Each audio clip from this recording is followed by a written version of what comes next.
And this next question comes in from Eric Bazinga, who is curious as to why do I continually like Apple products so much, even though they treat me like crap in the Apple store, and I have a lot of issues from time to time with how Apple treats their customers on a broader scale, like we just talked about with that Amazon story. And of course, their products cost a lot more money than comparable Windows computers. And the answer really is the fact that, by and large, my Macs work. When I turn them on and go to get to work, I don't have to spend a lot of time trying to fix some crazy glitch that happened or pull out some piece of malfunctioning hardware or something like that. I have found that when your Mac is working, it tends to work for a very long period of time, and it works the same way. Now, Microsoft has made a lot of progress on Windows 10 over the last 3 or 4 years. I think they've caught up a lot to where Apple's quality was 3 or 4 years ago. But back when I switched over, it was a big deal because I was losing productivity. The busier that I got, the more I was finding that Windows was slowing me down at the time.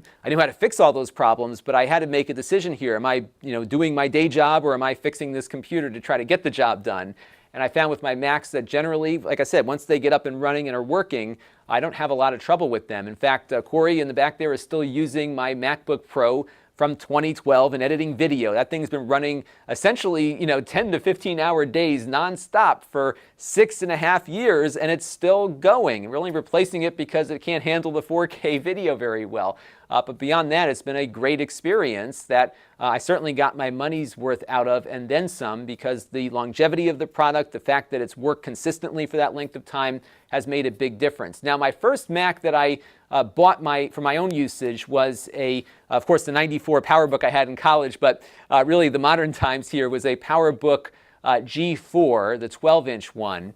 And I bought it for 2 reasons. One was that I was doing a lot of presentations, and I needed a really good presentation platform to do them from. And Windows had PowerPoint, but it wasn't anywhere nearly as good as what I was seeing with Keynote, which I still use to this day to do the weekly wrap-up videos and other things here. It's a tremendously good presentation platform. I actually use it as a video production tool because it's got alpha channels for videos that you export from it, so I can even make lower thirds and graphics and whatnot with Keynote. It's a very powerful presentation tool, and that was only available on the Mac. So the funny thing was, at my day job, I was using Windows computers to do all my work during the day, but then if I had a presentation to do, I would switch over to my Mac. And the more I used the Mac, the more I preferred it to Windows. It just had a better interface. Things just felt like they were flowing better, and it was just a better experience overall. And then when they announced the switch to Intel, that kind of sold me, because I said, hey, I can get all these great applications that I'm using for presentations and for video production,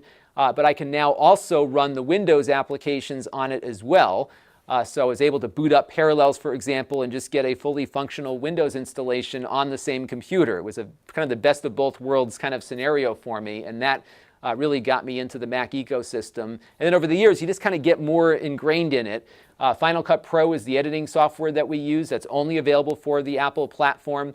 It's come a long way, but I liked it from day one because it's so efficient for the type of video that I create. I don't do a lot of fancy special effects. We're stringing clips together. It's a very intuitive application. It's easy to use once you understand exactly how it works, and I've been very, very pleased with it. So I like that. I like the longevity of the hardware that I've gotten over the years from them.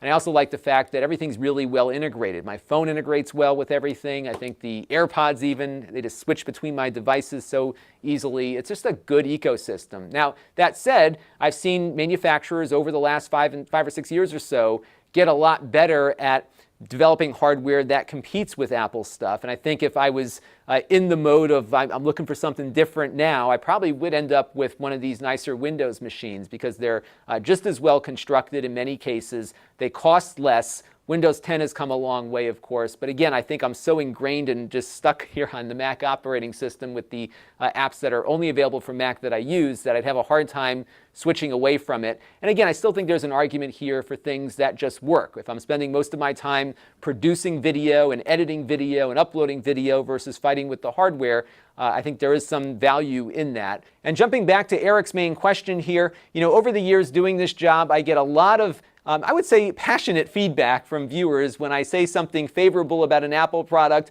or when I say something favorable about a non-Apple product and maybe imply it does something better than that Apple product does. And I think we get into our camps about what's good versus what isn't, and people like to fight it out over which brand is better. I try not to get myself into that, because the way I look at it is these companies are making billions upon billions of dollars. Let them have that fight with their marketing budgets. Why don't we go out and try to find what's best for each particular use case? For me, Apple products work well for a majority of what I do, but not everything. In fact, I use Android on my televisions more than I use Apple on my TVs. I've got 4 NVIDIA Shields and 1 Apple TV, which largely stays off until I need to do something here on the channel for it. So again, your needs are what they're going to be, and the best thing I can do is to give you the best information about what the strengths of these products are so that you can make the decision as to whether or not that product will fit into what you need to get done. I try not to become an evangelist here. Some people say, oh, because you use Apple, you're biased in that way.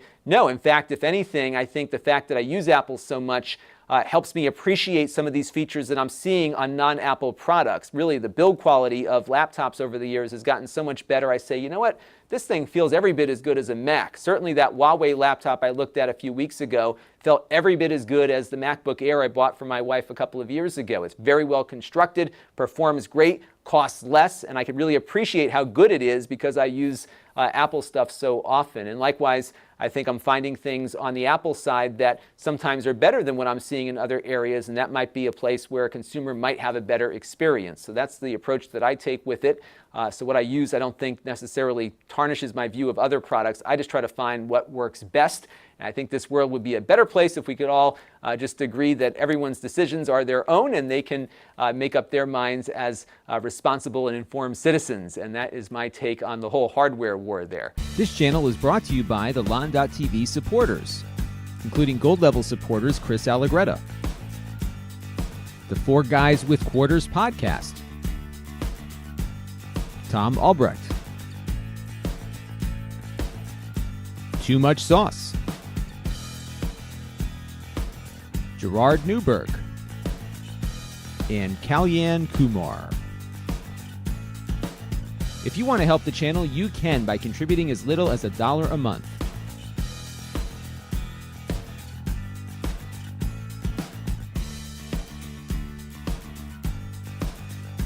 Head over to Lon.TV/support to learn more.